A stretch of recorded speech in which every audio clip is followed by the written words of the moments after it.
As all members have received a copy of the call for tonight's meeting, the reading of the call will be omitted. Will everyone please rise and join me in saying the Pledge of Allegiance? I pledge allegiance to the flag of the United States of America and to the republic for which it stands, one nation, under God, indivisible, with liberty and justice for all. As all members have received a copy of the minutes of our March meeting, the reading of the minutes will be omitted. We do have at least one suggested change to those minutes. That is on page 5. The third and fourth paragraph, where it refers to Doug Wells offering a motion on behalf of the Legislative and Rules Committee. The change that was subject to that motion had already been incorporated into the substitute resolution, which the minutes make reference to in the first paragraph on that page. So that paragraph and the fact that the amendment was adopted by unanimous consent should be deleted. Are there any objections to that change? Hearing none and absent objection, that amendment to our minutes of the March 10 meeting are adopted upon unanimous consent.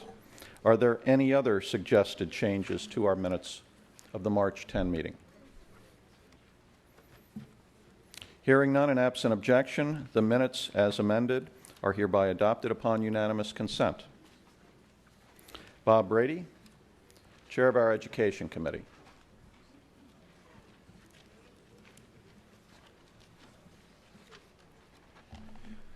Good evening, Mr. Moderator, members, guests. Frank Mazza, Chairman of the Hamilton Avenue and Glenville Schools Building Committees, reported these project status to the RTM Education Committee at its April 7th meeting. In summary, his comments were, with respect to Hamilton Avenue School, the Building Committee believes the new building will be substantially complete and available to turn over to the Board of Education by the end of this June. The prime contractor, Worth, says it will be substantially complete by the end of May.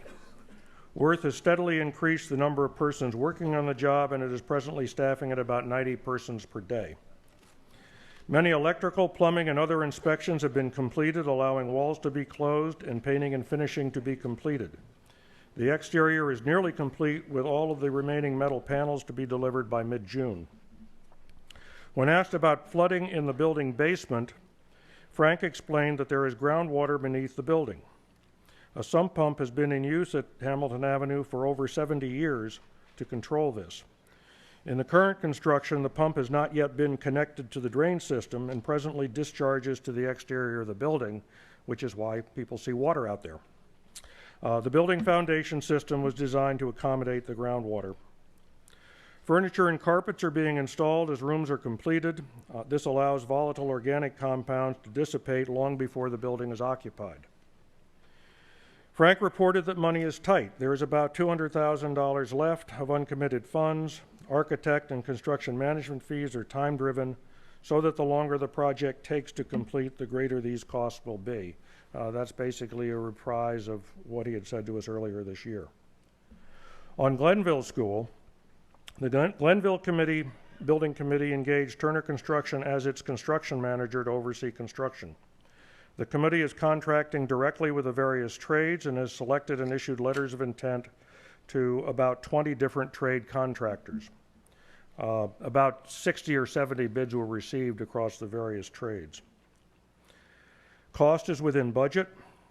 When the building is released to the Building Committee by the Board of Education, the contracts underlying these letters of intent will be executed and construction started. Contractors have been working under the letters of intent. With the construction start on or before July 1, 2008, a completion date of June 2009 is planned. The Building Committee plans to include photovoltaic electric generation roof panels on the building. These will supply about 15% of the building's electric energy need. While the $1.2 million cost of these appears high, The project has commitments for a $700,000 grant from the Connecticut Clean Energy Fund, which is financed by the approximately 1/2 cent a kilowatt hour charge we all pay to Connecticut Light and Power, and a $100,000 construction grant. Based on the town's electric contract expiring in 2010, the payback period on the town's net investment is about 10 years. Based on Connecticut Light and Power's estimated costs going forward, payback on the town's net investment will be about 5 years. This should be recovered many times over the building's life. Additionally, the energy generated from the photovoltaics emits no carbon dioxide. Frank called our attention to the $2 million requested appropriation in the fiscal '09 CIP, which covers the photovoltaic investment as well as the cost of bonding the project's total cost when the project is complete. Thank you. Thank you. Nancy Weissler, Chair of the Board of Education. Good evening, Mr. Moderator, members of the RTM, and guests. I spoke briefly a month ago on the mold problems at the modulars that house Hamilton Avenue School. Mold was found in 90% of the soffits on the exterior of the building. However, extensive environmental testing has shown that there were no problems with the interior air quality. As you know, we made a decision to close the modulars and relocate Ham Ave students to 6 other district schools for the remainder of the school year. Thanks to the outstanding support we've received from the Board of Ed staff, the teachers, the town, and most all the community, we think that this has gone fairly well. The next order of business is to decide where to house the Glenville students while the new Glenville school is being built. This project is scheduled to start this summer. Before the mold issue, we had planned to use the modulars for this purpose. Since early March, we've been working on developing relocation options for Glenville students, or alternatively for Ham Ave students, in what we hope is an unlikely event that their building is not ready. You just heard a report from Mr. Brady on that issue. I've been asked to briefly report on the work that we're doing tonight. On March 13th, the Board of Education established an advisory committee that has the responsibility to work with the administration to develop these relocation options. This committee consists of 3 board members, a parent representative from Ham Ave and Glenville, the BET liaison, and the superintendent, and me as ex officio. Under Peter Tessie's leadership, town departments, including police, fire, DPW, legal, Parks and Rec, and P&Z, have provided extraordinary resources and support to the board as it has developed and assessed relocation options under a very tight timetable. The town has indicated, in fact, that it would be willing to make Western Greenwich Civic Center available for use as a school if this were indeed the best option and if we could satisfy land use and code requirements. We're extremely grateful for this assistance. In addition, the board has hired independent experts with experience in building remediation as well as renovation and new construction. Since March, the facility committee has met 4 times to aggressively pursue and evaluate all realistic options for relocation. Hundreds of hours of work have gone into this effort. In fact, the committee, we're working with administration and the community, identified over 20 options. These range from remediating the existing modulars to building new modulars to using Western Greenwich Civic Center to relocating students to other schools and to leasing space. As it has analyzed the options, the board has considered whether the option under consideration will allow us to deliver high-quality educational programs, how the facility compares with our facility standard, what the logistical issues are, and what the financial impact is for the town. Applying these criteria, the board has voted to eliminate the option of dispersing Glenville students throughout the district, as well as the option of building 10 modulars on the Western Greenwich Civic Center site. At its meeting on April 11th, the board received preliminary reports from its experts on what appear to be the 2 most likely options at this point. The first is the remediation of the modulars. The experts who were responsible for the remediation option reported that the mold is on the exterior of the building rather than in the classrooms, and that their preliminary conclusion is that this was due to design and construction problems. These experts believe that the modulars can be remediated successfully, provide a safe environment for staff and students. The modulars are large enough to house all Glenville students. The second option is to put 3 grades at Western Greenwich Civic Center with 2 modulars on site and to house the remaining 3 grades at 2 other schools. The experts assessing this option informed the board that they believe the center can be renovated to meet the more stringent code requirements for a school. However, this option will require extensive site work at Western Greenwich Civic Center for a bus loop and parking required by P&Z. What are the next steps? The board will be receiving detailed reports and cost estimates for both these options next week.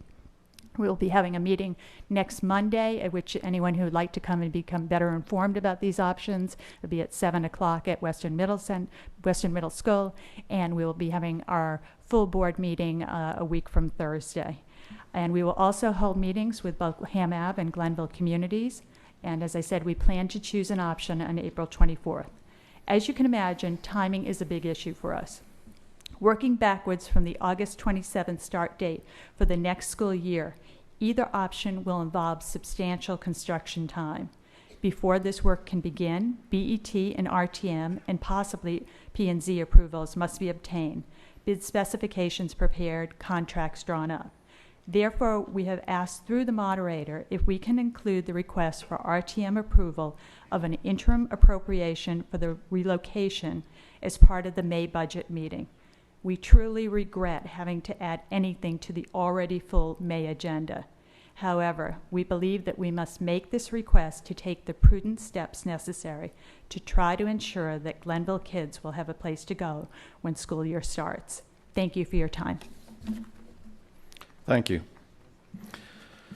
So adding an interim appropriation to our May meeting, I think, is preferable to having a special meeting, which was also discussed between now and our May meeting. So expect to see that interim on our May call.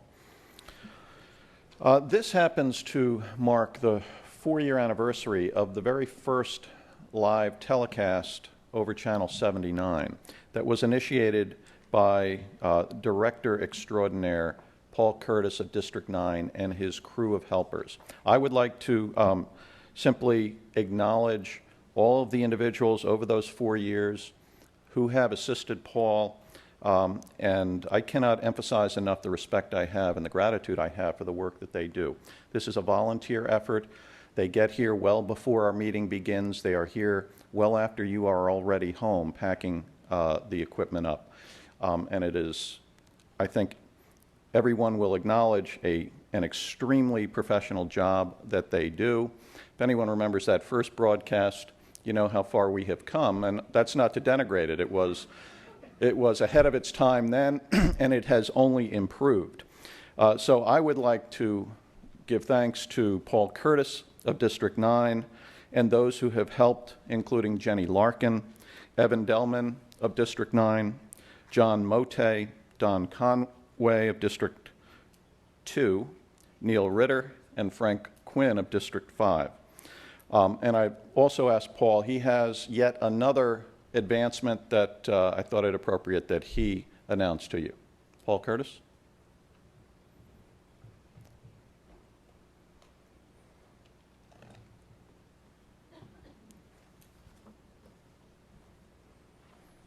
Yeah, it is kind of amazing that after 4 years we're actually still here, still doing this.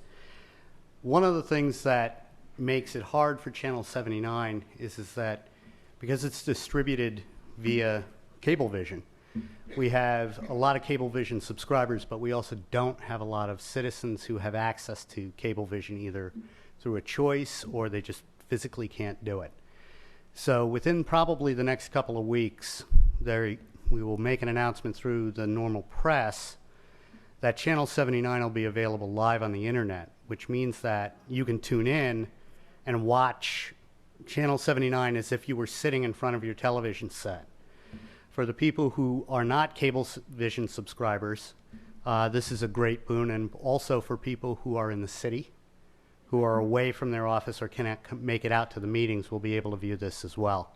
It's the same schedule.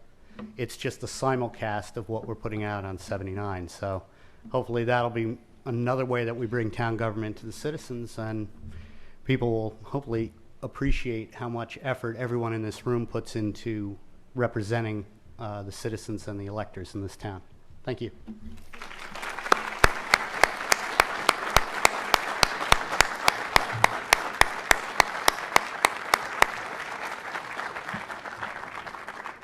Thank you, Paul, and thank you to your crew as well.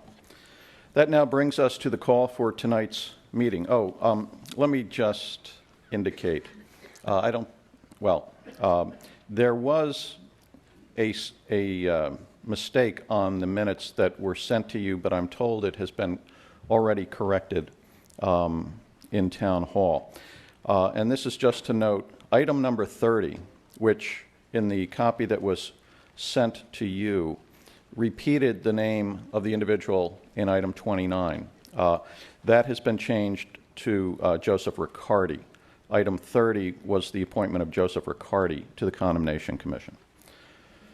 All right, and that has been corrected by our clerk. Of the 13 items that we have tonight, I informed our district and committee chairs that I intended to place items 2, 4, 6, 7, 11, and 12 on the consent calendar. I was informed that the nominee who was the subject of item 3 was interviewed tonight, and that there were unanimous votes by both committees that interviewed that individual. So I will include item 3 among the consent calendar items as well. And I will go through them separately because that will be, if they remain on our consent calendar, that will be the only discussion that we hear tonight on those items before we vote. If those items remain on the consent calendar, that would leave to be considered separately items 1, 5, 8, 9, 10, and 13. So at this time, I will now place the following items on our consent calendar. Item number 1 is the appointment of Ricky Capozza to be a member of the Board of Parks and Recreation with a term expiring March 31, 2012. Item 3 is the appointment, I'm sorry. Oh, whoa. Yes, that was my apologies. Okay, let's begin again. The first item to be placed on the consent calendar is item number 2, which is the appointment of Elizabeth Menton to be a member of the Board of Social Services with a term expiring March 31, 2011.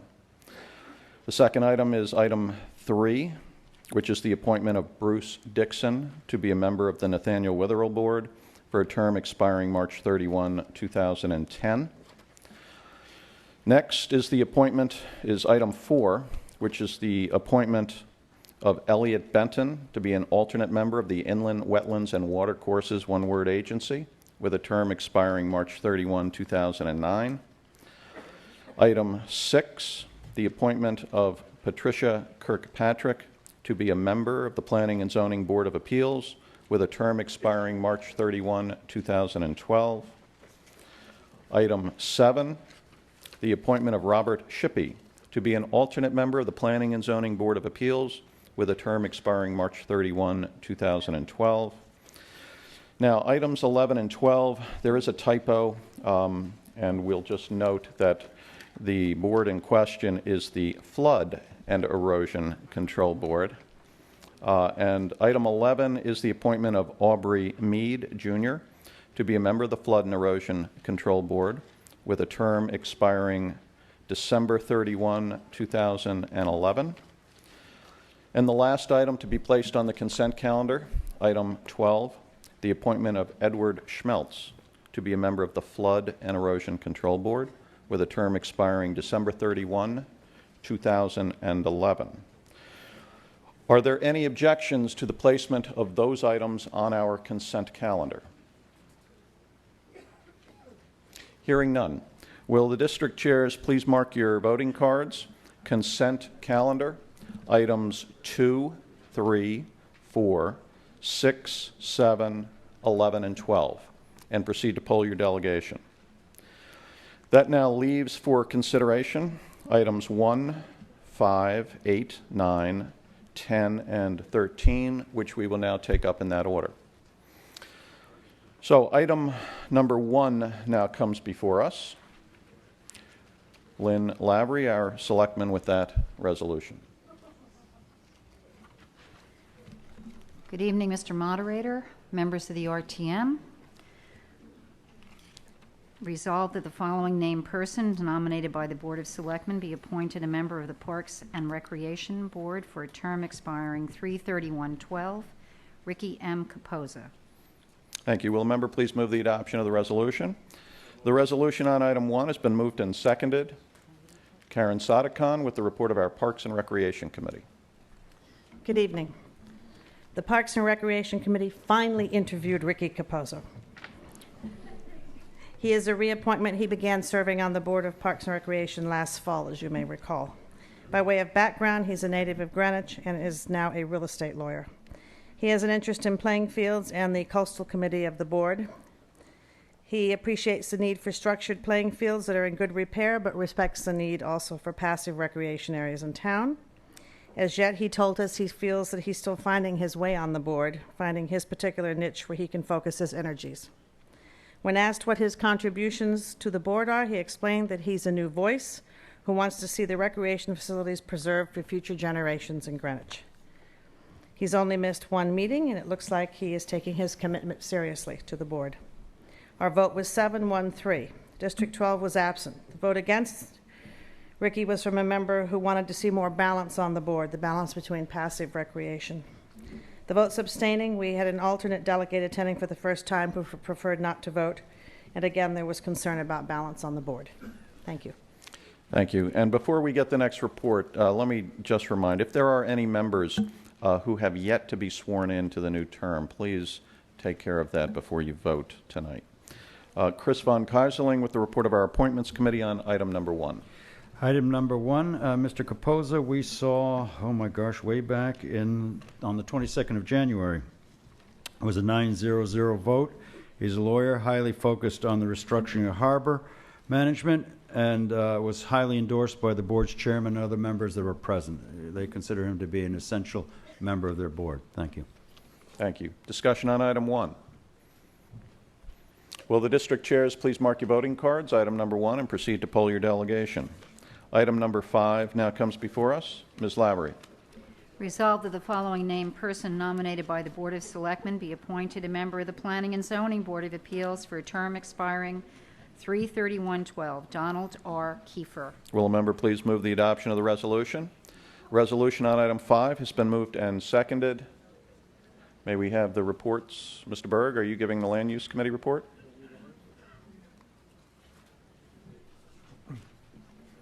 Good evening, Mr. Moderator, fellow members. The Land Use Committee interviewed Mr. Donald Kiefer for renomination to the Planning and Zoning Board of Appeals last Monday. Mr. Kiefer is a local attorney. He has been chairman of the Planning and Zoning Board of Appeals for 2 4-year terms, and he is now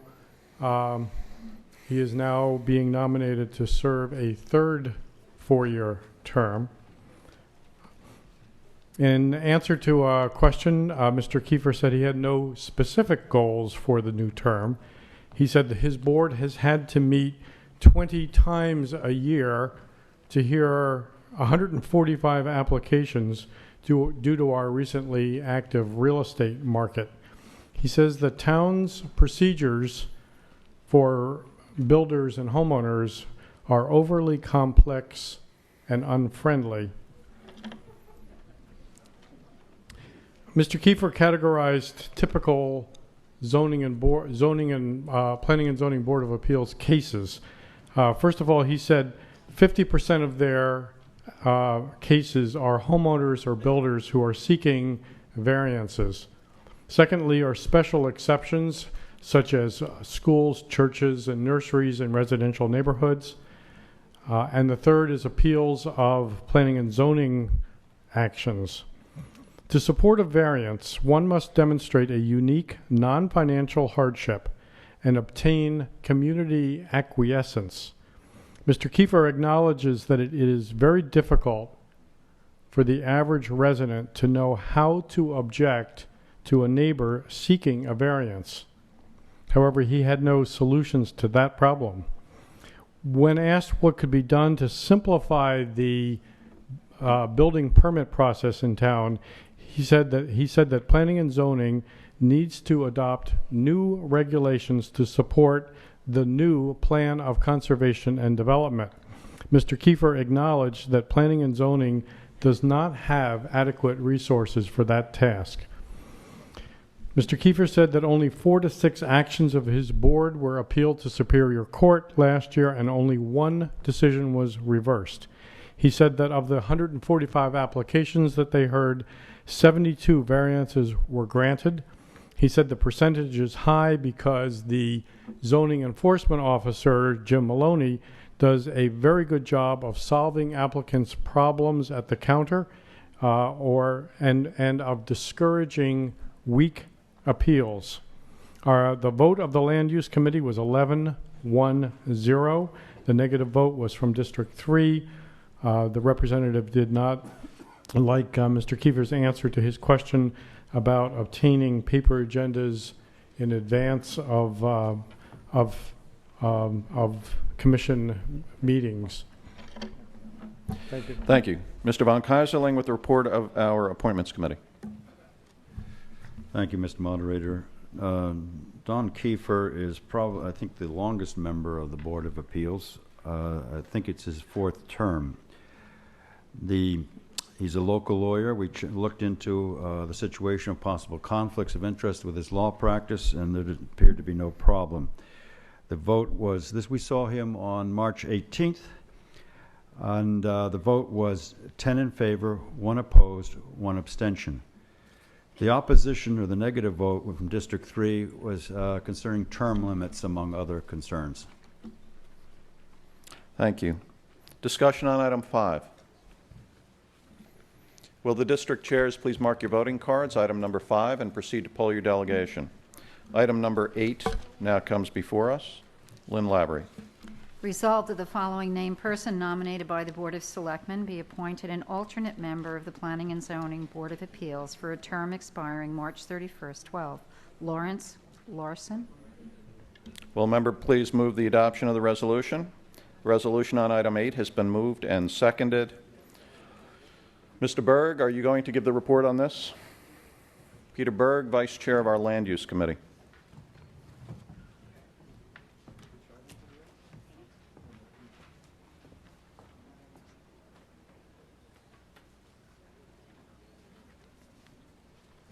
Good evening again. Item 8, Lawrence Larson, is a new appointment as an alternate to the Planning and Zoning Board of Appeals. Mr. Larson is a longtime resident, a local attorney. Most of his work is estates and trusts. He sometimes represents nonprofit organizations like schools before this board. He expressed a great interest in giving back to the community. We asked Mr. Larson for his definition of hardship. Mr. Larson said that hardships are almost undefinable. He said he follows the rules, the statutes, and the evidence. This being our 4th Planning and Zoning Board of Appeals interview of that evening, there were a few other questions asked of Mr. Larson. Our vote was 12-0-0. Thank you. Mr. Von Keyserling with the Appointments Committee report. Thank you, Mr. Moderator. We saw Mr. Larson also on March 18th. We voted 10 in favor, 2 against, and 0 abstentions. He's a local lawyer, as you know, a long-term member of District 10, RTM. He answered the questions that we interviewed him with what I would call lawyerly restraint. We looked in conflicts, which there were none, with his law practice. The negative votes felt very strongly that he had not really shared and come forth with his philosophy on land use and not given them enough of an understanding of his positions for them to put to merit their support for his appointment. Thank you. Discussion on item 8. Will the district chairs please mark your voting cards, item number 8, and proceed to poll your delegation. Item number 9 now comes before us. Lynn Labrie.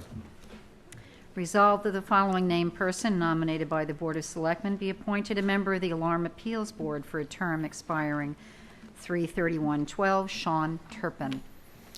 Thank you. Will a member please move the adoption of the resolution? The resolution on item 9 has been moved and seconded. Dr. Evan Delman with the report of our Town Services Committee. Good evening. Town Services met last Tuesday evening. Mr. Turpin gave prior notice that he would be unable to attend the meeting. At his request, we voted to postpone the item till our June meeting. We voted 10-0-2. And at such time, I'll make the motion. Thank you. Mr. Von Keyserling with the Appointments Committee report. I must thank my colleague for beating us to the punch. Mr. Turpin, we've been seeking his audience for quite a while now, I guess since January. And there was no interview. We made a vote to postpone him. So therefore, I think we would just follow the lead of our esteemed public town service. All right, so that you are making that motion on behalf of your committee? I defer to the town service. Okay. They said it first. You go up there. Mr. Moderator, Town Services makes a motion to postpone this till our June meeting. Thank you. That being a motion offered on behalf of one of our committees, it does not require a second and is currently before us. Discussion on the motion to postpone item 9 to our June meeting. Since this is a procedural matter, I will call for a voice vote. All those in favor of postponing item number 9 to our June meeting, please signify by saying aye. Aye. Opposed? That motion is carried. Well, let me give you the results of the vote on the consent calendar items. Those were items 2, 3, 4, 6, 7, 11, and 12. Those in favor, 172. Opposed, 0. Abstaining, 0. The consent items have carried. That now brings us to item number 10. Lynn Labrie, our selectman. Resolved that the following named persons nominated by the Board of Selectmen be appointed members of the Greenwich High School Musical Instructional Space and Auditorium Building Committee. Genevieve Kroeb, Leslie Cooper, Robert Brady, Joseph Ross, Frank Napolitano, and Stephen Leparco. Is Aris Christ part of this? I wanted to know, may I make an amendment to add him? He is to be part of this. All right, so this would be a substitute resolution including Mr. Christ. Yes, please. Yes. That, I believe we're all on notice that that was coming, correct? Yes. Okay. Including Aris Christ. Thank you. Will a member please move the adoption of the substitute resolution? The substitute resolution on item 10 has been moved and seconded. Ms. Jacobson, do you have the report of the Education Committee? Good evening, Mr. Moderator and fellow RTM members. The Education Committee dealt with the substitute resolution for item 10 on the call. Because Steve Leparco was out of town and could not meet with us until tonight, we have separated his vote from the remaining candidates. We met with the other 6 candidates for this building committee this past Monday. Each person outlined the experience and various skill sets he or she would bring to the task. Each demonstrated a unique knowledge that would bring balance and strength to this committee, we felt.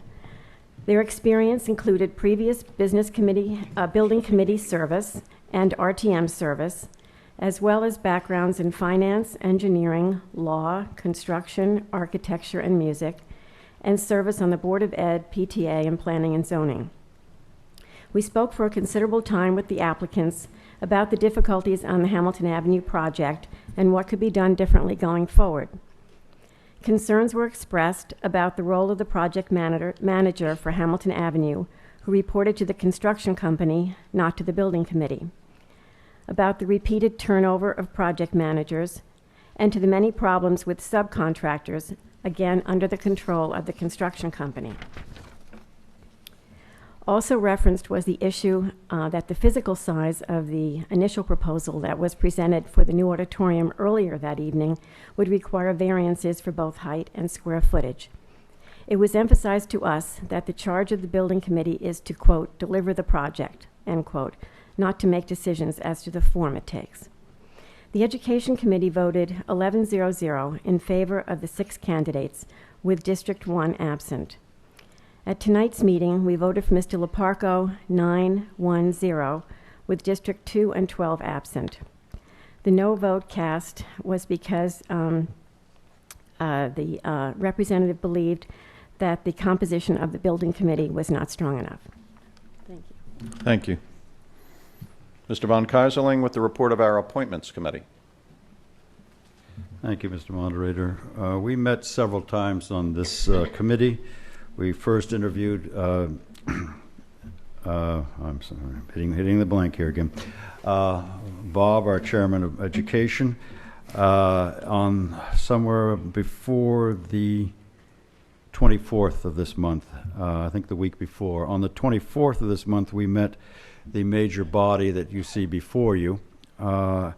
After we met, we then got word that the selectmen were going to bring a substitute resolution for Mr. Christ. At the time of the 24th we met, we had interviewed everybody that had been nominated at that time. We voted on it as a slate 9-1.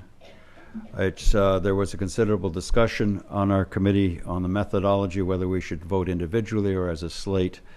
That was voted on, 10 in favor of voting as a slate and 2 against doing it individually. Actually, it was done in the negative. We voted 2-10 for individual. We found that there was a support for the mixed talents which composed the proposed committee. There was considerable questioning about the process of keeping the project under control and producing a building which would support the intended uses of auditorium and classroom programs. The negative votes from District 10 would have preferred voting on individual nominees so as to vote against the 2 who were connected with the Hamilton Avenue building school project. The second vote from District 2 thought that the heavy concentration of nominees, especially the chairman of the RTM Education Committee, who had affiliations with the Board of Ed, created a conflict of duties, and that the building committee was lacking in building expertise. After that vote, we then interviewed Mr. Christ on the 8th, last Tuesday. We voted for him 12-0-0. He is a member, as you may know, of the Historic District Commission, a well-known architect in town, and he explained to us that his job would be to be the liaison between the building committee and the architects to make sure that the architect was on point. So in all, with that kind of fractured voting, we approved the slate as proposed to you, including Mr. Christ. Thank you. Thank you. Joan Caldwell, Chair of District 10.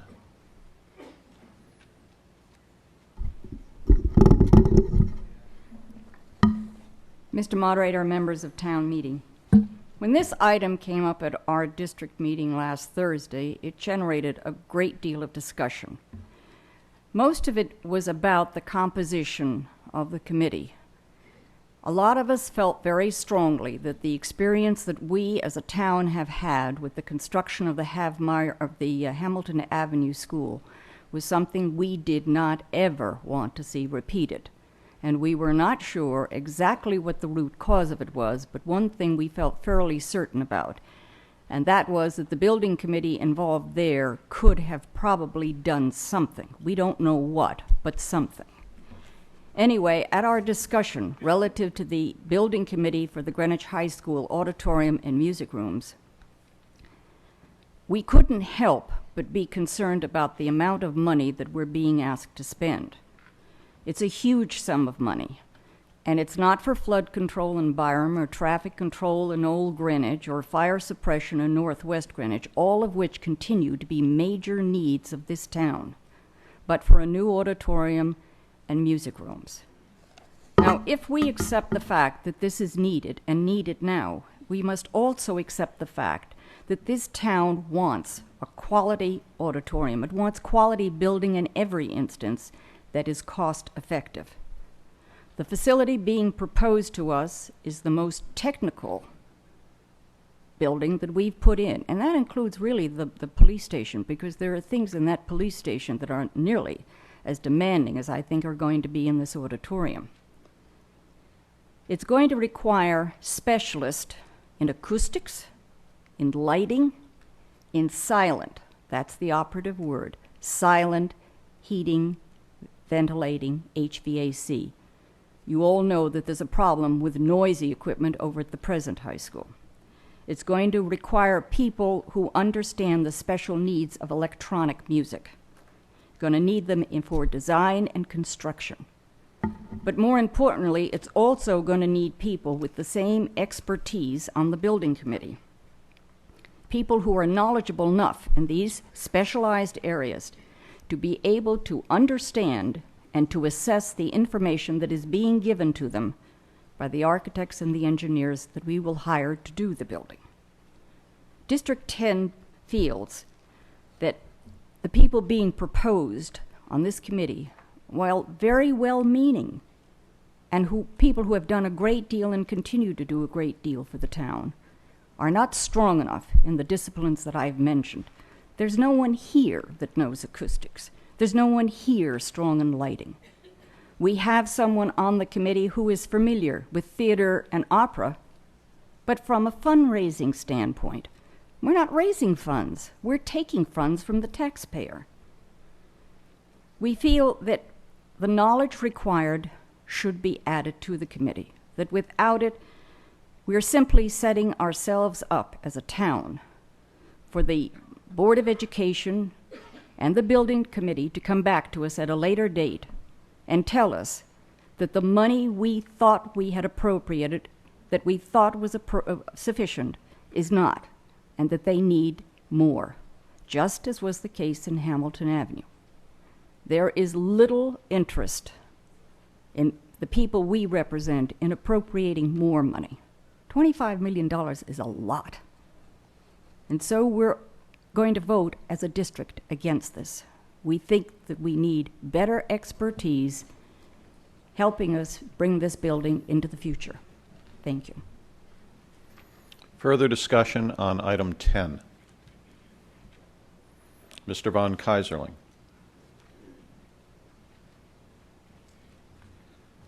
I think since we've almost finished the appointment process in town, I can speak as an individual on these appointments now and not as the chairman of the appointments committee. We had a long discussion on these matters, and we've had a very painful time, as we all know, with Hamilton Avenue. I think you can see with my Glenville button here that I firmly support the Glenville reconstruction and having a good school there. I think that the Ham Ave situation there, as deplorable and painful as it is the anomaly in our system, not the rule.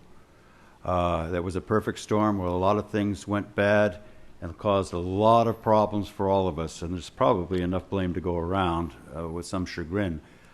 However, it was kind of an act in haste, repent in leisure. I think when we go into Glenville School, when we go into this high school auditorium construction, we're going back to what is more the normal case. We in the RTM have had a considerable experience with building committees. That's the one thing when it comes to building committees, it's the school building committees, the ones we deal with. We've had occasionally a little bit of experience with the only other building committee we have in town, which under the charter, which is Nathaniel Witherell. As you recall, the circumstances with the police station and other DPW projects do not have building committees. So when it comes to building committees, we know building committees. And I think we will see that in the past, yes, some of them will come in a little bit late, some of them come a little bit over budget, but it's been within acceptable parameters generally with these projects. We're on the beam. I'm afraid that we might panic. And I know even some of our members of the BET, I think, got burned so badly that they kind of shied when it came to the matter of the North. We heard the discussion with the new Nathaniel Witherell Building Committee and how we have a building representative and owners representative and all these various types of people because they don't want to be burned again. Nobody wants to go back to that again. But let's not act in fear and panic. Let's go back and look at what we have, which is a pretty solid system that served us well. What is a building committee? A building committee is a bunch of you and I's that do the town's business. Fortunately, we're spoiled in Greenwich. When we talk about you and I's, we have you and I's that are tops in their field. We just did the Flood and Erosion Control Board. This town couldn't afford the expertise they have on those 4 people on that one board. It would be out of our reach financially. We have it gratis. Fortunately, we have people on our board that have, like Mr. Laparco, experience in the building. Mr. Ross, who does this job for Tishman, this is what he's paid to do, is going to do it for us gratis. We have these people that do it as citizens. We have people like Ms. Kroeb, who has not only been the chair of the Board of Education, but was on the committee that created the ed specs. The job of this committee is to see that what is built in bricks and mortar is what will provide the programs which the Board of Ed says it needs to have put forward from these facilities. They're not program or originators. They don't decide how to run any of these educational things. The Board of Ed said, these are the ed specs, this is what we need. Then we put in a building committee. The building committee goes out and hires the experts in acoustics, the experts in color, and all the other things that are needed. This is a $25 million project. You're right, it's not simple, it's not chicken feed. It's sophisticated. They're responsible for hiring the sophisticated talent that we can't keep on staff and that we don't have necessarily in this audience. They oversee that as you and I would do it if we could be at the table. That's their job. It's not to do the design work. So when we talk to Mr. Ross, who seems to be one of the targets here because he got burnt by the Ham Ave project, I think in fairness to Mr. Ross, in his interview, we hit him pretty hard on this. And God knows the Appointments Committee has been known for having sometimes a sharp tongue in its questions. We did not spare him. What he said is when he came on the committee, this is the first building committee he's been on. He works for Tishman. He does this all the time. We have people in District 8 who are in the same kind of field that do this more than we could ever hope to find out about. He said, I looked at the contracts, and there were things missing in these contracts that I thought were odd because they were the kind of boilerplate clauses that would be in a contract if this was a Tishman contract. He raised the question. He said, I think it would be better to have this. But as he said, I was the new boy on the block. I raised the question, it was answered, they said, we've done it this way, and they moved on. In hindsight, he said, you bet him he'd write it differently. He made a bigger stink. But what would you do as the new boy on the block? He did due diligence, he gave the warning. I can assure you that probably when Mr. Ross moves into the Glenville operation, he will approach those contracts quite differently than he allowed it to happen in Ham Ave. So I think let's not panic. We have the right people. Let's not let that perfect storm decide everything else we do in our lives. We run a normal business with normal people in normal times, and that's what we legislate for. So I'd hope you'd support this committee. Thank you. Further discussion on item 10. Nancy Weissler, Chair of the Board of Ed, to be followed by Dr. Carl Carlson of District 1. I'm rising to ask you to support the building committee as proposed. I think there are a couple of questions raised, the first of which was the Hamilton Avenue building and the progress. I mean, I can tell you no one is more frustrated than the Board of Education by what's happened in that building as sort of we look at the problems and the delays. You know, we are extremely frustrated by that experience as we're looking at that situation and we're looking, say, at the upcoming Glenville Building Committee and the structure of that project. We think that there are fundamental differences here. As you know, in Hamilton Avenue, we had it structured as a general contractor with Worth that didn't give us the control over the subs and our ability to basically control the project going forward. If we're looking at Glenville, we've structured it totally differently where the town is holding those contracts. So there is a fundamental difference, or certainly as I think Mr. Von Keisling just alluded to, there are some lessons learned as the entire process, and certainly there's fault on certain sides as we go forward in investigating that.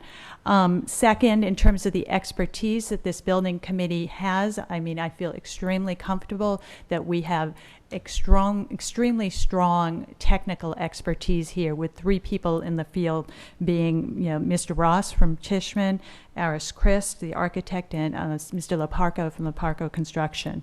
And particularly, I think there was a question raised, does anyone have any theater expertise? Actually, Mr. Ross from Tishman has built and been involved in the construction of theaters, so we bring that expertise to the party. I've also sat in the building committee for Hamilton Avenue on a bi-weekly basis, I guess, at this point, and have had the opportunity to see the contribution that Mr. Ross has made to that building committee, and I think we'd be very fortunate to have him serve on this. So I urge you to support this building committee. I think it's a strong building committee, and I think it will lead to a successful project. Thank you. Dr. Carl Carlson, District 1. Mr. Moderator, fellow members of the RTM, my point of view is that it is at this point premature to create this building committee. I say this because I have developed a certain perspective about these building projects of recent years. We have had the failures at Hamilton Avenue School. We have now the police building to reach completion perhaps at the end of this year. And we had the negligence in handling the modulars. I say negligence because there was either negligence in the purchase, that you didn't get what the plan specified, or it was negligence in the maintaining. There seems to be a problem, much like Shakespeare's statement in Hamlet, that there's something rotten in Denmark. As that what we need to do is we need to be a lot more careful about these building projects. And I think one way that we could be more careful is we only have one major building project at a time. If that is so, then we are committed now to Glenville School. And I think it is important that we get Glenville School reconstructed. It will take, I think, at least 18 months to reconstruct Glenville School.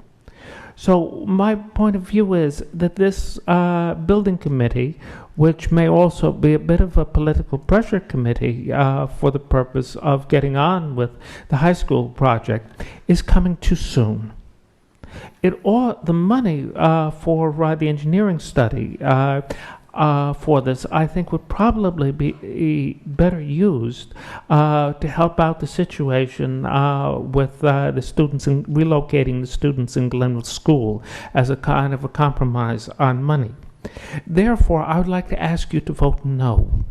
I think it's too soon to create this Greenwich High School Building Committee, and that if we have a straightening out on our building projects, we may very well appoint this at the end of this year or at the beginning of next year, and I think that's well enough time for it. But in getting into the Greenwich High School auditorium construction, I think we need to spend some time among ourselves sorting out some of the problems that came up in the Hamilton Avenue School, and perhaps there will be some additional problems with the construction of the police palace. And the launching of the Glenville School construction will be very important. I think in terms of the Hamilton Avenue School, I'm one who says that seeing is believing is the best thing about the completion of Hamilton Avenue. And I do think there's some evidence that it may be finished by July 4th. But if it isn't finished by the 4th of July, we're going to be in an awful lot of trouble. And I think we should think very carefully on how these construction projects are run and the building committees involved in them. And I hope that the Board of Selectmen will give a lot of attention to the construction projects in the years to come. In those lines, I say that having done so poorly in recent years, try only one at a time and don't prematurely begin with this building committee. Thank you. Further discussion on item 10. Ed Dudakis, District 1.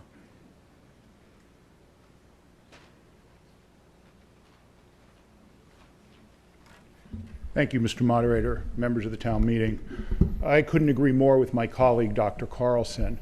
I can't vote for this committee tonight, and I urge you not to vote for it either unless you are prepared to start down the process of spending $25 million of town funds to go forward with this. And what we've seen with the overruns and the construction projects we've done in the past, it could be well more than that. Many times we've gone forward with appointing building committees and a couple of $1 million here or there to do some engineering studies.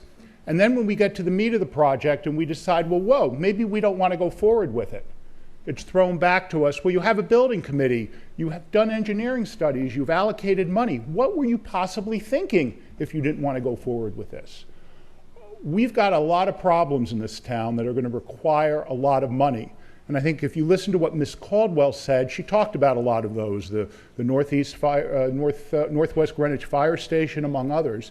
So we've got to really be able to prioritize where our funding goes. And this may be a project we want to fund, but I think it's important to wait till we have all the facts about it in front of us first. And secondly, we've seen this debacle where neither the administration of the schools nor the town construction team can really juggle more than one or two projects at a time. So if you're positive you want to go forward with spending $25 million, you should vote for this. If you're as concerned about it as I am, I'd urge you to vote it down. Thank you.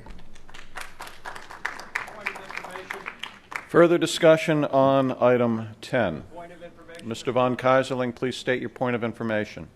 It seems that we have two debates going in one. One is the qualities of the members of this committee that's being put forward. What is your point of information? That is a question for information. I'm sorry. I'm trying to understand where we are, because we're also now getting a debate whether We're debating item number 10, and there are numerous considerations that people can take into account in deciding yay or nay. I appreciate Further discussion on item 10. May one then speak on the other Bob Tuthill, District 3.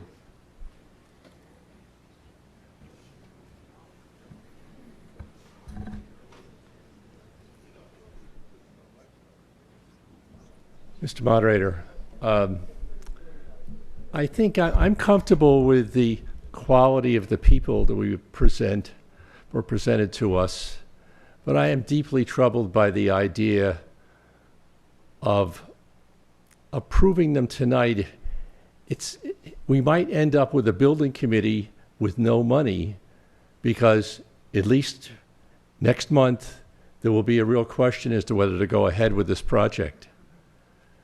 I, for one, feel that there are other higher, needier things that have to be done, and unless the Board of Estimate and Taxation is willing to raise the mill rate, which they have been adamant about not willing to do, I'm unwilling to put more things on our plate, as much as this would be a worthwhile project someday. But right now, I wouldn't do it. Therefore, I move to postpone consideration of item 10 to the June meeting.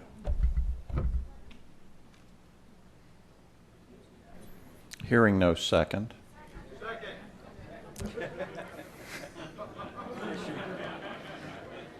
It has been moved and seconded to postpone item 10, the appointment of a instructional space and auditorium building committee, musical instructional space and auditorium building committee, to our June meeting. That motion to postpone is debatable. Discussion on Mr. Tuthill's motion to postpone item 10 to our June meeting. All right, I think Mr. Boutel, District 8.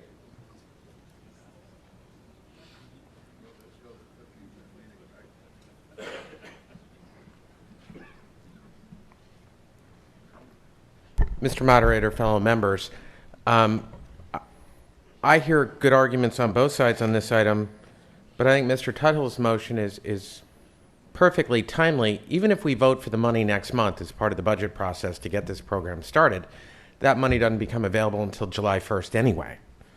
so we can act at our June meeting. It's not like this building committee can go off and do stuff before they have the money. So why not wait until we have the discussion next month about whether we go forward with this project? As Mr. Von Keisling was saying, there's two debates going on, the quality of the building committee and the relative merit of this project relative to all the other needs in town. That second argument is what's going to happen next month.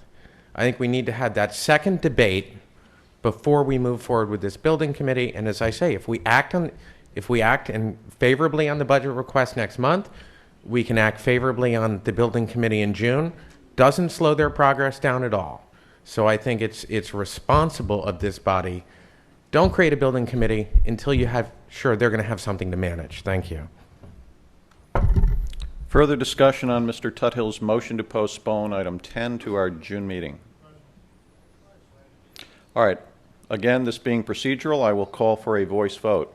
If you want to put off consideration of appointing this building committee tonight, you should vote in favor of the motion. If you want to continue the discussion and take up a vote on the merits tonight, you should vote no. All those in favor of postponing item number 10 to our June meeting, please signify by saying aye. Aye. Opposed? No. That motion is carried. Item 10 has been postponed to our June meeting. I have the results of the vote on item number 1, which was the appointment of Ricky Capozza to the Board of Parks and Recreation. Those in favor, 168.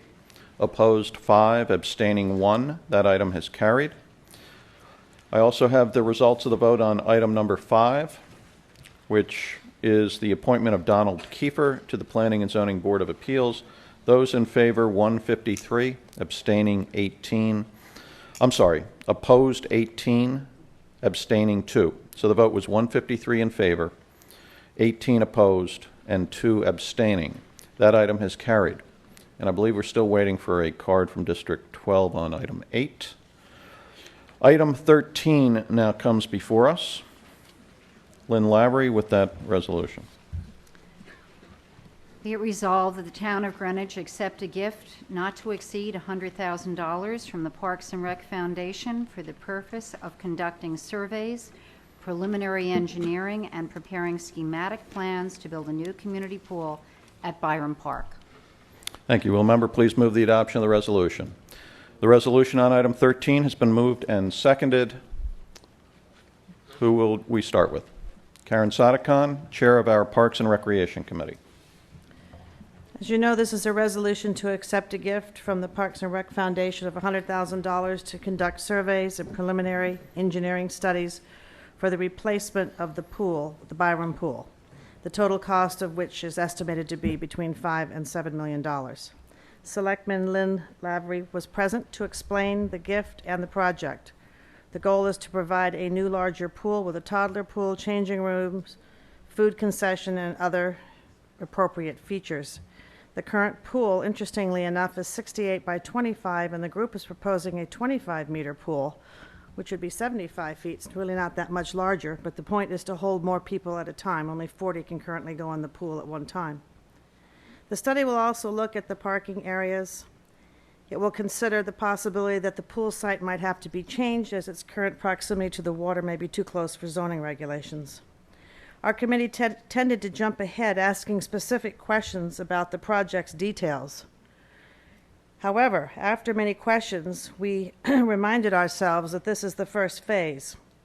When the study comes back to us this fall, as the timetable was told to us, accompanied accordingly to Lynn by a needs survey, the RTM can then review the project specifics, either approving or disapproving.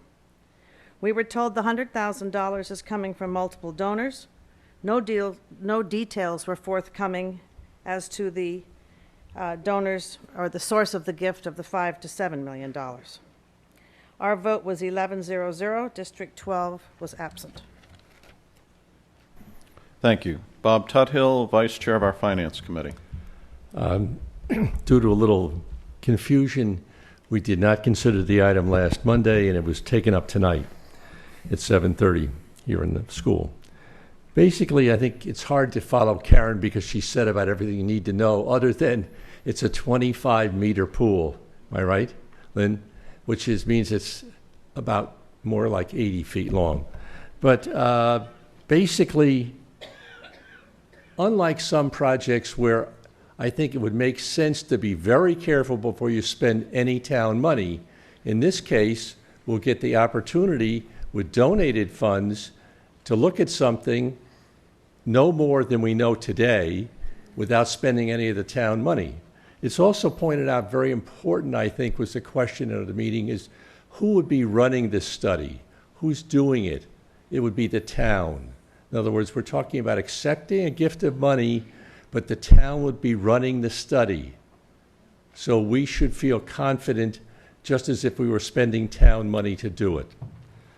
So the vote was 8 in favor, 1 against, and 3 districts, 1, 7, 11 were absent. And again, this was because of the unusual circumstance that we met early tonight. Thank you. Thank you. Discussion on item 13. Mr. Boutel, District 8, to be followed by Mr. Porter, District 6.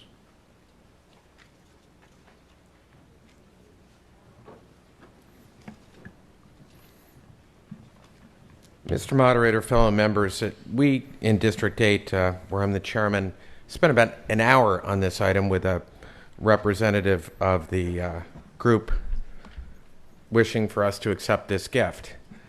I'm going to echo some of what Mr. Dudakis said on the last item. Spend the $100,000, you're starting down the road.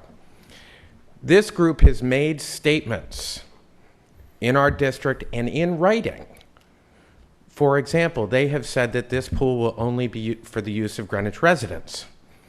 I spoke to Director Siciliano of the Parks and Rec Department the next day, and he informed me that the current policy at Byron Beach is anybody can come in and buy a day pass to the beach, and if you have a day pass to the beach, that entitles you to use the pool.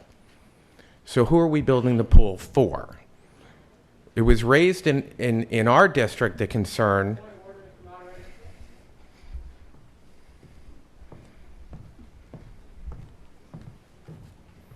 Yes, please state your point of order.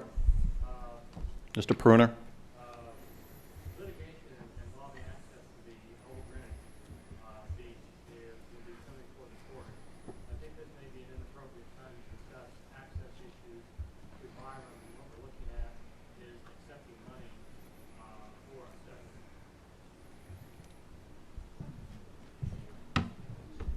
Do you want to talk to me or? No.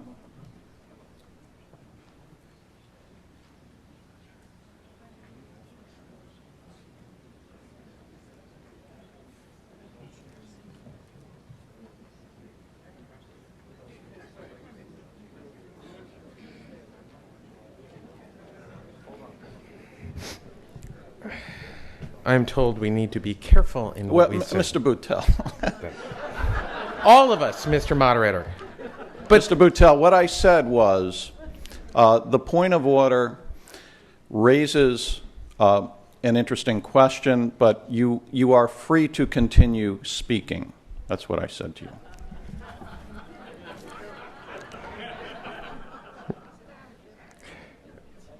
No, but I make the point to echo what Mr. Dudakis said before. You may think you're spending other people's money, but one of the things that hasn't been identified, and the representative from this group wasn't clear in our district, is when we started to talk about the cost of the pool.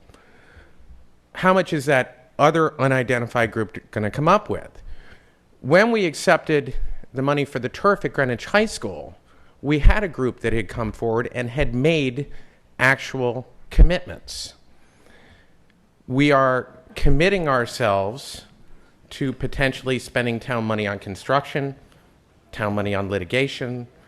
I'm simply saying to you, there are questions that still need to be answered. Again, this is part of the budget process. How much town money are we committing? How does it fit into the 15-year capital plan? There were statements that the proponents were making that didn't jive with what we knew and discussed in our district. And for that reason, at the appropriate time, Mr. Moderator, rather than postponing this item, I would refer this item back to the Parks and Rec Committee to further discuss exactly the issues that got raised in our district. For example, John Schulman was the first one in our district that had raised the question of, rather than doing physical engineering studies and where might you locate the pool and what size might it be, given the usage study, we need to figure out who would be using the pool and therefore what size pool do you need. I referred that member to the committee that came to our district that back when Tom Ragland was the first selectman, there was a group that had done a whole natatorium study in Greenwich, and this individual was unfamiliar with that study. That study was not put forward as part of the justification for this gift or this project. And I'm simply saying there's a lot that hasn't gotten discussed simply because we view it as a free gift, we view it as free money, but it's $100,000 that's opening the door to potentially a $7 or $10 million expenditure. If you're concerned about spending money on the auditorium at the high school because of what it might cost, this is no different. This is another public works project that should be measured against all other projects. The fact that there's a $100,000 gift involved shouldn't jump this project in the list of capital necessities for this town. So, Mr. Moderator, at the appropriate time, I'm going to move to refer this back to Parks and Rec. Well, I'm not sure what you have in mind by the appropriate time. You can do that at this time if you like. Or you can, we have other speakers who have indicated a desire to speak. So let's listen to Irv Porter of District 6. Thank you, Mr. Moderator. I'm not opposed to this project, but having lived for the last 3.5 years with 24 other people with a skill set that none understands a little bit about facilities, and that is the Greenwich Civic Center Committee, the concerns that I raised, and I was the single dissenting vote in the Finance Committee, is intended to just give you a couple of thoughts, and then at an appropriate time, I have a suggestion for a amended version of item 13, unless you decide that you wish to refer it. First of all, about $65 million have been contributed by individuals in Greenwich, which manifest themselves in the form of $35 million for the Y, if that's ever realized, the money that was donated privately for Blenheim Western Civic Center, the money that was donated for the Boys and Girls Club, the money that was donated privately for improving the YWCA pool. And when we approached the Eastern Greenwich Civic Center project, we were very, very sensitive to the fact that the private funds in the community were getting tapped pretty hard. And that's one of the reasons why we decided to establish a 501c3. So until we had the needs assessment done, the business plan done, the funding plan done, we would not come to the stakeholders in the community and ask for money. We felt strong enough about the project to do it all out of our own pocket, and that's what we've done. We are very close now, and I've said this several times, but we really are very close to being able to announce who the architect is that we've chosen to do the preliminary design work. Until all of that work is done, you cannot come forward with a project realistically and say to the taxpayer, hey, this is what I want you to do. On the other hand, the very benevolent contributors that we have in the community certainly should not be discouraged from making the kind of contribution that Mrs. Lavery and others have been able to get. So I'd like to read, without suggesting that this be referred, I'd just like to read a couple of changes relative to 13 that I think would sharpen the item to the point where it would be consistent with what is in our collective best interests. It would be resolved that the town of Greenwich accept a gift not to exceed $100,000 from the Parks and Rec Foundation for the following purposes, : defining townwide organizational and household needs, semicolon. Conducting surveys, whatever they may be, semicolon. And preparing preliminary engineering project and funding plans to build a new community pool at Byram Park, sized to meet the defined needs and funding plans. Now, from my experience as a planner, that kind of a resolution fits the criteria that are important in order for you to measure effectiveness. It's specific, it's relevant, it has all the other characteristics, it's meaningful, it has all the other characteristics that you should be evaluating when something like this comes forward. One of the things that we did with the Greenwich Civic Center was to visit a total of over 30 facilities, most of which had pools all through the Northeast. So we know what an outdoor pool looks like, and the best template that we have in this area is the pool that was put in at Waverly, which was a town-led project. And that pool is magnificent. It's an outdoor pool, and for those of you that believe that outdoor pools are the right kind of pool to have, so be it. But there are different kind of pools as well. And until the needs assessment is done, you can't assume just because there's a waiting line for people that want to take a swim that you necessarily know the size of the pool, what the temperature of the pool is going to be, whether you're going to have a diving platform, etc. And I've heard enough from Mrs. Lavery and others to accept the notion that with the quality of the people that they have, the skill sets that they have on the committee that's been established, all of those will be studied and understood before they come back to us with a specific plan. But as a reminder to them as to what it is we're looking for, the kind of wording that I provided to you is what I think ought to be included in item 13. And on that basis, and that basis only, I could accept it. So I'm a little bit indifferent about whether I put forward an amendment or I put forward or support the motion that Mr. Butel has suggested. And I defer to you, Mr. Moderator, to give me guidance in that regard. Which would be the precedent, an amendment or a referral? Well, I would think, in my experience as a moderator, that kind of a change is best done in a committee and not on the floor tonight. But, you know, we are free to make amendments. So we did have other speakers. Why don't we see what else comes forward? Yes, sir, in District 12, to be followed by Mr. Curtis.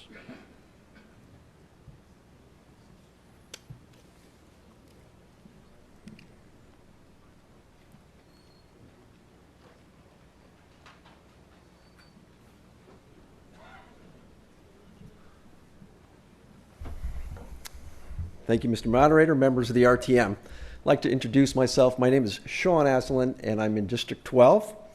And I thank you for the opportunity to speak before you. It's my first time.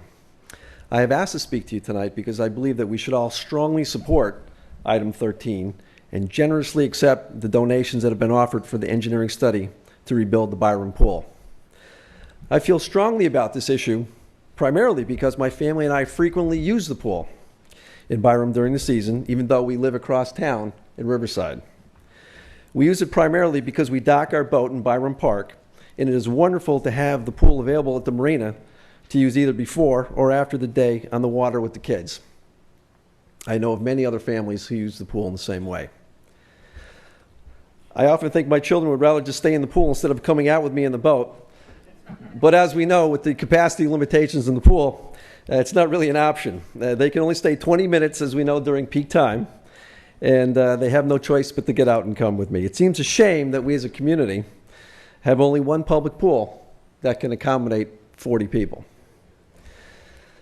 I feel compelled to give even more detail on what a typical summer day is like at the pool because I live it. A typical scene is there's a consistent line during peak times that's cleared every 20 minutes. The pool is cleared every 20 minutes, to allow a new group to enter into the pool. I found myself on occasion in line hoping I'm not the 41st person that will have to wait yet another 20 minutes to get into the pool. And they're really savvy people who use the pool continually. understand the system, and they frequently get out right before the 20 minutes and get back in line so they can catch that same cycle. They really understand how it works.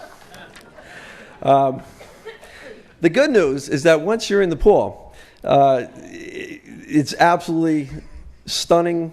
There's stunning views to Long Island Sound. It's breathtaking, and it's just a beautiful, beautiful place in the world that I hope more of us can enjoy. I'll add one more thing. I feel very fortunate to live in this community, and I think that we can do much better for the families of Greenwich who cannot afford to join a club or put a private pool in their backyard. When we moved here from Monroe, Connecticut 7 years ago, I was very surprised that there was not an adequate community pool here in Greenwich. In Monroe, we frequently used the public pool in the adjacent lake in what they called the Wolf Park region consistently.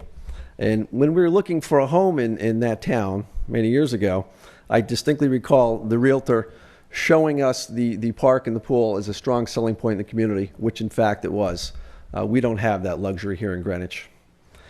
So in closing, I believe that Byram Park, in the area where the new pool will hopefully be built, is a beautiful resource that this community has that more of us should be able to enjoy during the summer season. Thank you very much for your time.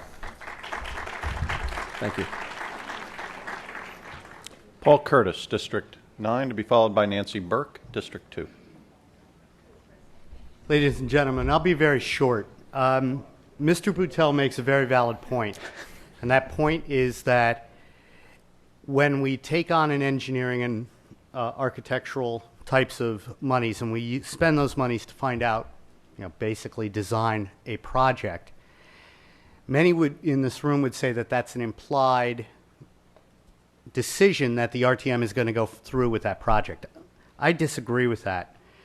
As an RTM member, I need to have a really good idea of what we're going to spend our money on, and without design, without an idea of where that pool is going to be, without decent drawings, without any kind of engineering, we don't even know if the project's feasible.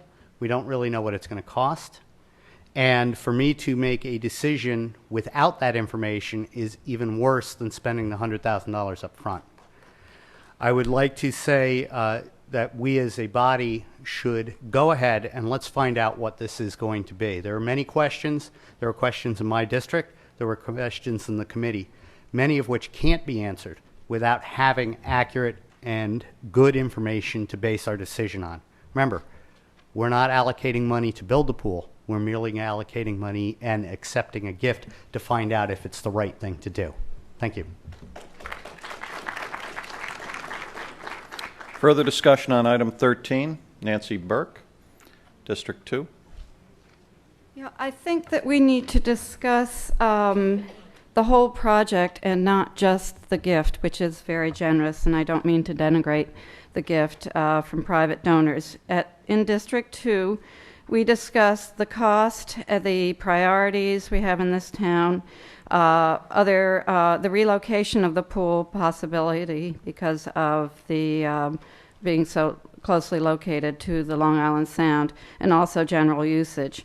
We also, I don't know how many people have actually looked at this pool who don't live in Byram and have looked to see what size it is. Karen Sadiq Khan mentioned that it is larger than a standard residential pool, which is 40 by 20. And I have thanks to Fred Walters for scaling the 4-foot chain link fence, which is probably not up to code either, to give our RTM the information that the pool is 68 feet by 28 feet as it now stands. And we are considering the expanding the pool to at least 75 feet and possibly 6 lanes. And we have many pools in town, actually, contrary to what was said, that the public may use. For instance, the Boys and Girls Club has just such a pool, a 25-meter pool with 6 lanes. It's absolutely gorgeous. I took a look at it today, and Bob D'Angelo said that it is open to the public for recreational swimming, both Friday nights and Saturdays during the day, During the summer, however, it's closed on weekends. And just to support Mr. Boutel's idea of postponing this resolution for a month or two, I would support that because I learned today from Mr. D'Angelo that he would be willing to enter into a town public-private partnership and would be happy to have the Boys and Girls Club staffed by town employees that would be just lifeguards, and he would be happy to work out a resolution for that so that a pool which is accessible to the whole town and is affordable, I think it's $20 per person for the year to belong to the Boys and Girls Club, could be made available for recreational swimming purposes on the weekends. And perhaps some of our private donors might like to think about donating some of their wonderful funds to further cleaning up the Long Island Sound and the Byram River. Thank you. Further discussion on item 13. Mr. Pruner, District 10. I think there's been good discussion on this point, but for me, the issue here is simple. Do we want to encourage public-private partnerships? Do we want to encourage people to give money to the town for the benefit of everybody in the town and for the potential use of everybody in the town? And I think the answer is yes. We make giving money to the town a very difficult proposition. We delay it. We require extensive committee meetings. All we're asking here is that the town accept the money so that the studies can be done. We're not asking anybody to vote for any major improvements or anything. So I would like to vote for this resolution. I'd like to do it sooner rather than later. Thank you. All right, Mr. Boutel, why don't we, you've heard desire to offer two alternatives for dealing with this. We'll start with the Boutel idea. Thank you, Mr. Moderator. One point that I just want to add, I was informed by the chairman of the BED Budget Committee that there is a $2 million placeholder item in the 2012 budget to address the improvement to that pool. And I want to make the point, I'm not an opponent of this pool. Like a previous speaker, I have a 4-year-old daughter that I take down to that pool in the summer. And when she was 3 and learning how to swim and you had to take her out after 20 minutes, she didn't want to get out. And as a parent, you had to deal with that. So I appreciate the problem, but we got to measure it in terms of all the other items in town and other issues. Therefore, Mr. Moderator, I move that this item be referred to the Parks and Recreation Committee for further study, and that they shall bring it back at an appropriate time. Okay, is there a second? It has been moved and seconded to refer item 13 to our Parks and Recreation Committee with no further instructions other than they review it and bring it back to us when they believe appropriate. Discussion on that motion to refer? Question. Mr. Porter?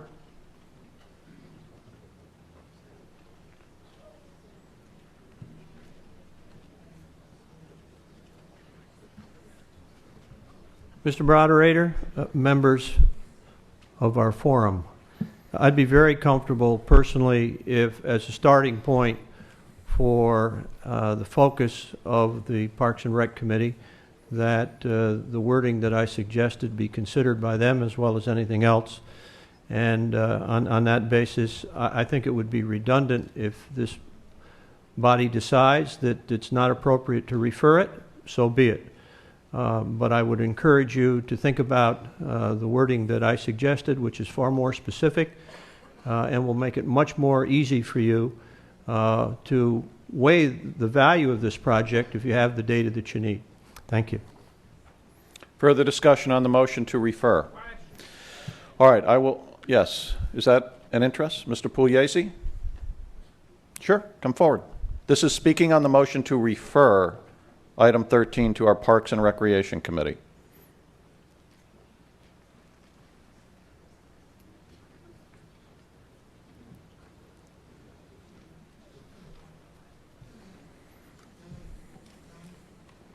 Good evening, Mr. Moderator, members of the RTM. My name is Paul Pugliese. I am a member of the Byram Planning Committee as well as a member of the Pool Committee.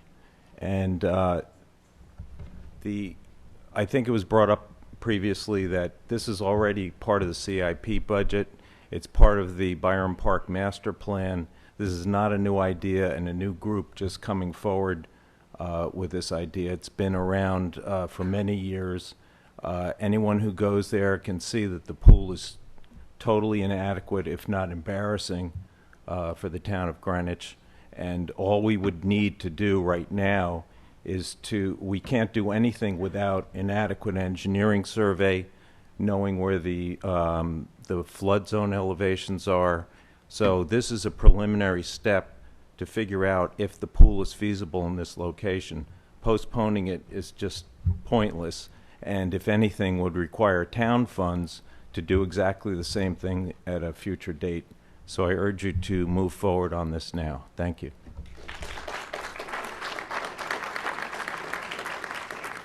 Further discussion on the motion to refer. This being a procedural vote, I will call for a voice vote on it. If you want to give this to the Parks and Recreation Committee, you should vote in favor. If you want to continue taking this up tonight, you should vote no. All those in favor of Mr. Boutel's motion to refer item 13 to our Parks and Recreation Committee, please signify by saying aye. Aye. Opposed? No. That motion has failed. All right, Mr. Porter, are you desirous of offering anything? No, sir. Okay. Further discussion on item 13. Will the district chairs please mark your voting cards? Item 13, and proceed to poll your delegation. I have the results of the vote on item number 8, which is the appointment of Larry Larson to the Planning and Zoning Board of Appeals. Those in favor, 159. Opposed, 10. Abstaining, 2. That item has carried. So that is the last of the items on our agenda tonight. We will need to await the results of the vote on item 13 before adjourning the meeting.